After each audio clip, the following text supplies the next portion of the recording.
Um, I'd like to share with you my favorite kombucha. Now, I'm not a fan of kombucha and kefir. I used to grow kefir in Indonesia. I tried the milk-based one, and I found that extremely difficult to succeed with. I had a great deal of success with the water-based one, and I liked it. Part of the reason I liked it probably was I made sure there was enough sugar in the brew that it was enjoyable for me. Because if you don't know, kefir or kefir, some people say, is well, it's sour and it can be quite sour. There are these little colonies that look kind of like little crystals made of bacteria and yeast and stuff, and they work together in a symbiotic relationship to produce this probiotic beverage that is good for health. Um, I have been buying different kinds of kefir and kombucha for my daughter from Aldi. I've tried pretty much all of them. There are a couple that I can tolerate the flavor of, but for the most part, I find the flavors just not pleasant for me. Um, However, I came across one that I actually liked enough that I bought myself a bottle of it. And this is not the I'm not endorsing the entire brand line. This is one of two different flavors I've tried for this particular brand, and this is the one I like. The other flavor, which was like blood orange something or other, I did not care for that much. But this one is pretty good. So before I show you this one, uh, to try and give you a little bit of understanding of probiotic drinks, the idea is to introduce friendly bacteria into your gut via beverages. Now, just to digress for a second, in Indonesia, they didn't have medicine there for a long time, and so they resorted to traditional means of resolving infections, or not infections, but infestations of bacteria and stuff. So they'll drink very bitter tea or very bitter coffee or very sour citrus juice, usually from a particular, I believe, a type of lime. Key lime, I believe it is actually. I'm not entirely sure it's key lime, but it seemed like it. It's quite a small lime, about that big.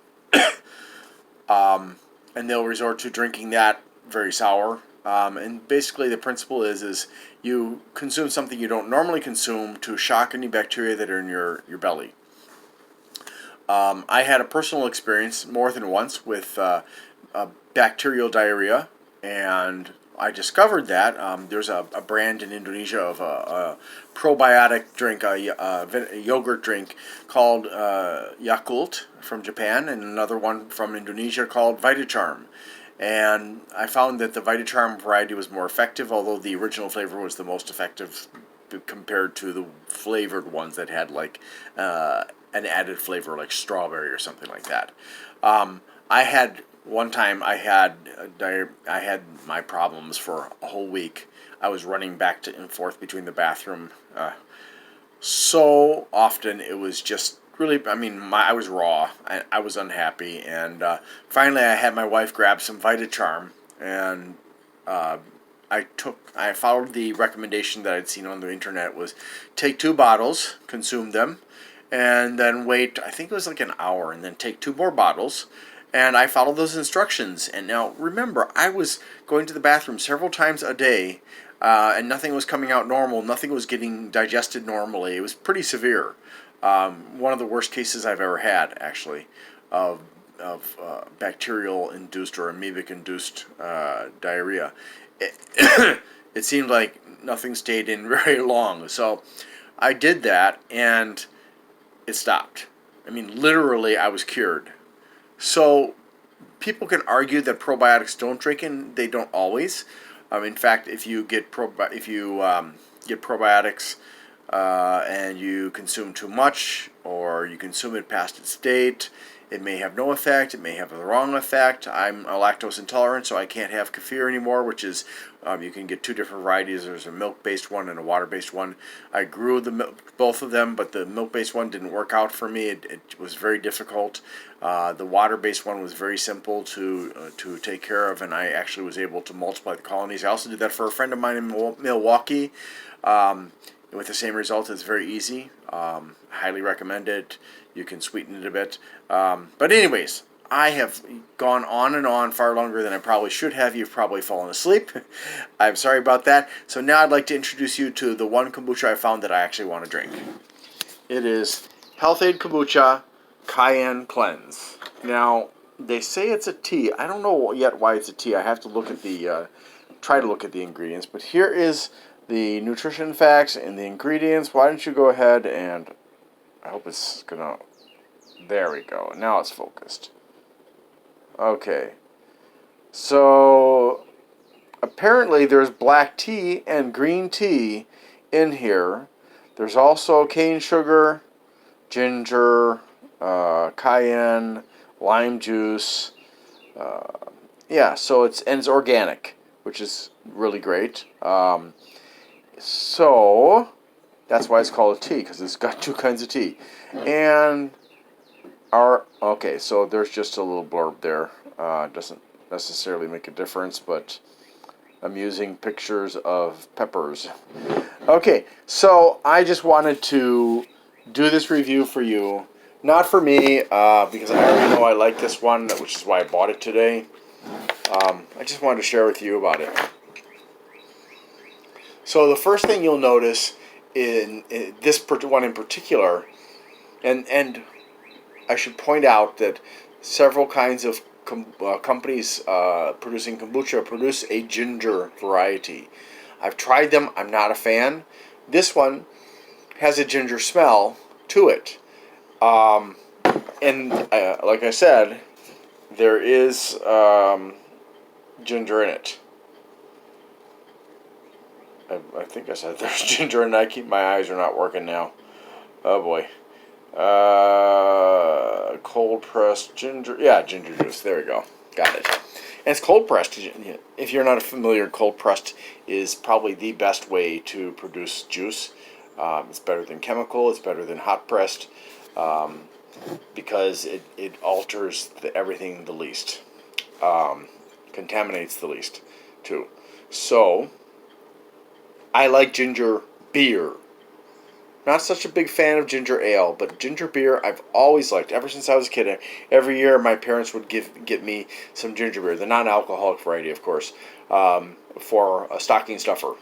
So I've always liked it. I still buy it. Occasionally, I don't drink a lot of it, but I do buy it, along with root beer, birch beer, sarsaparilla, even sassafras, which is hard to find. So I'm going to say that, again, this is carbonated. Naturally, it is not an artificial carbonation like sodas.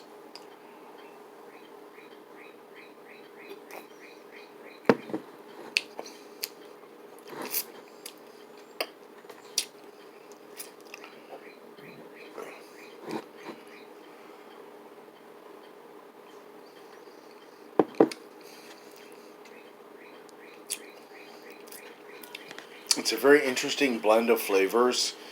If one of them was more dominant, I probably would not want to drink this at all. But because it's just this very delicate balance of these different ingredients, it produces a flavor that I find tolerable. I mean, it's not as good as ginger beer, but and maybe because there's cane sugar in here, but I like it, and I will drink it and drink it and drink it. I find it difficult to describe it, and I just noticed I was eating something sweet several minutes ago, and compared to when I tasted this earlier before I'd eaten anything sweet, and again, this was a few hours ago, it doesn't taste the same. So clearly the food that I had eaten maybe 10 minutes ago still impacts my tongue now and has altered how I perceive the flavor.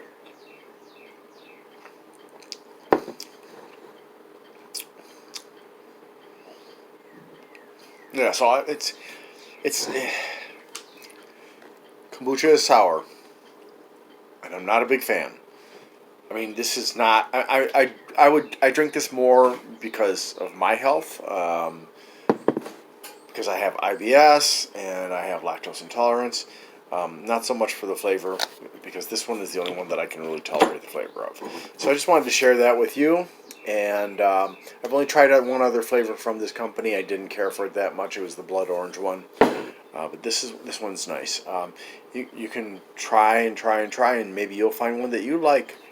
Maybe not. Maybe you'll have to grow your own. Maybe you'll have to add sugar. That's what some people do. But just wanted to share that with you, and I hope that you found it interesting. And I hope that you have a wonderful day. Thank you.